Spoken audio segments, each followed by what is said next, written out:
And the people of Jerusalem had been so long without peace or without security and without adequate food or water that when Ezra read that word to them, God's will for you is wholeness and healing and prosperity, they wept.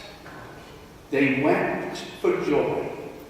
And so Nehemiah had to say, please don't cry anymore.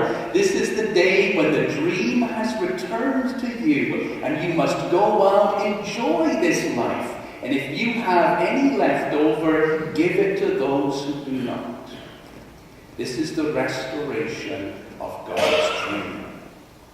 Something very similar happens in the New Testament in the 4th chapter of the Gospel of Luke, because Luke is writing sometime around 80 AD, right after the destruction of the temple in Jerusalem again. 600 years after it was destroyed by Nebuchadnezzar, it was destroyed again by the Roman Empire, and now the people are living in ruins again. And in the midst of this, Luke tells the story of how Jesus goes into the synagogue, not in Jerusalem, but way up north in Nazareth, and they hand him the scroll, and Jesus begins to read God's dream to the people. But of course, it's also Luke recalling God's dream to the people who are in Jerusalem, the dream from Isaiah 61, in which Isaiah says, the Spirit of God is upon me, and the Lord has appointed me to preach good news to the poor,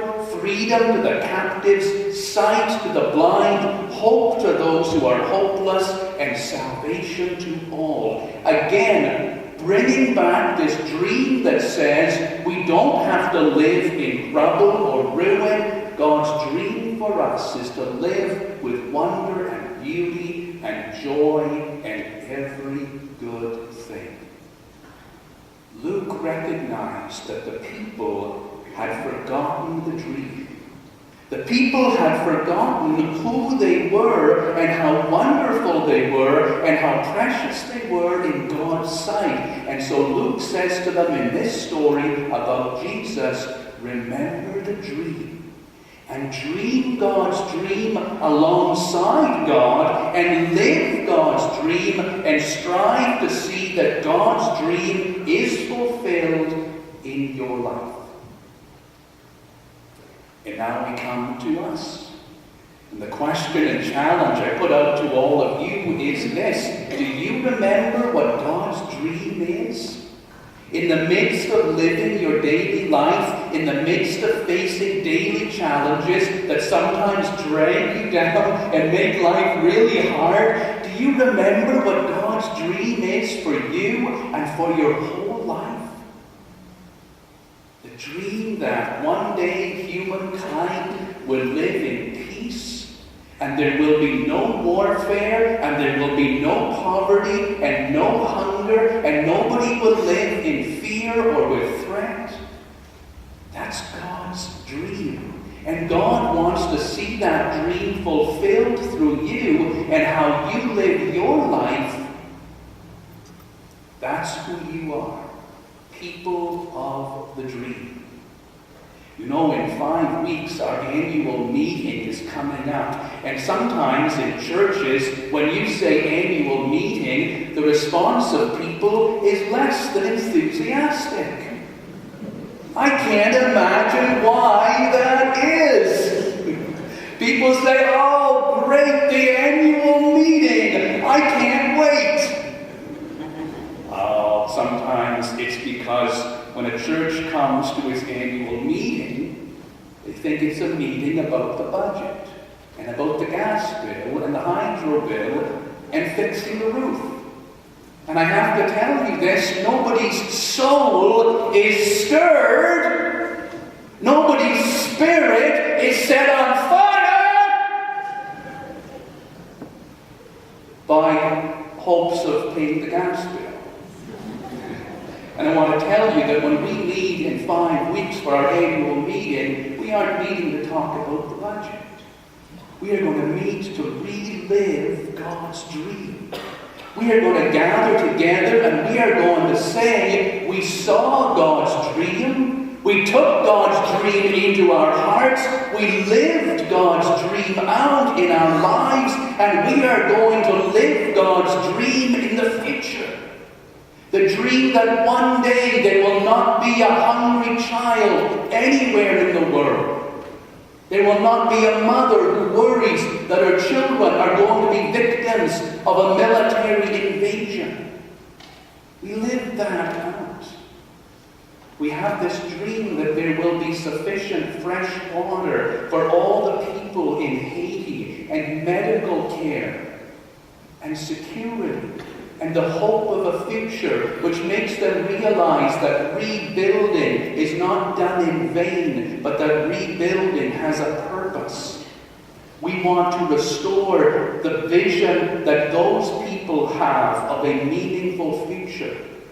And we are going to dream about the day when the people in Malawi will have sufficient technologies and agricultural skill to grow their own crops and irrigate and harvest them and have bounty. And the day when there will be prosperity in every part of India, and there will be food for hungry people and healthy crops and fresh water the world around.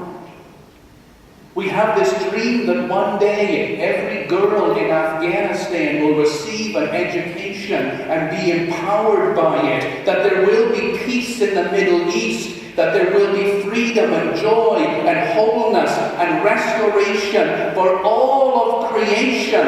That's the dream that God dreamed through Nehemiah and Ezra and Luke and Isaiah. That's the dream that says, my kingdom is going to be built on earth. And that is the thing that puts fire in our hearts and joy in our souls. And I just want to remind you today, we are here to dream God's dream for all of creation and to recognize that it is not nonsense. God has said, the day is coming. The world is going to change. And there will be peace, and there will be prosperity, and there will be joy and wonder around the whole earth. And you are going to be a part of that wonderful plan.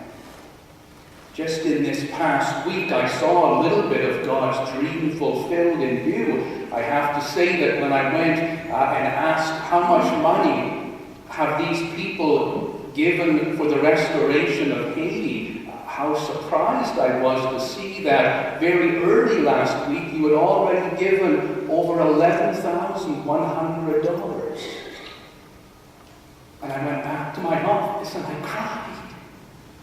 Because I know that you were moved by seeing that people were hurt and broken. And I remember how when we had the run for the girls in Afghanistan, we gave close to $5,000 for that. And it made me realize when people have this dream that God has, and when they recognize that God's law is the law that says every person is precious, and every suffering person needs to be healed, and every hungry person needs to be fed, when people have that in their hearts, they are changed and they become new people, and they give with unbounded generosity. And that's who you are, and that's what you are. And all the stories in the New Testament about the life of Christ are the stories of God's dream. Christ who lives for love and for healing. Christ who dies to say, this is how much I love you. Christ who was raised again in order to say, every human life is precious. This is the dream. This is the perfect law of God. And I want it to be in you. Whenever we gather in this place, I want that dream to be alive. I want it to be in your hearts and in your souls. I want us to celebrate our mission, knowing that it comes directly from God.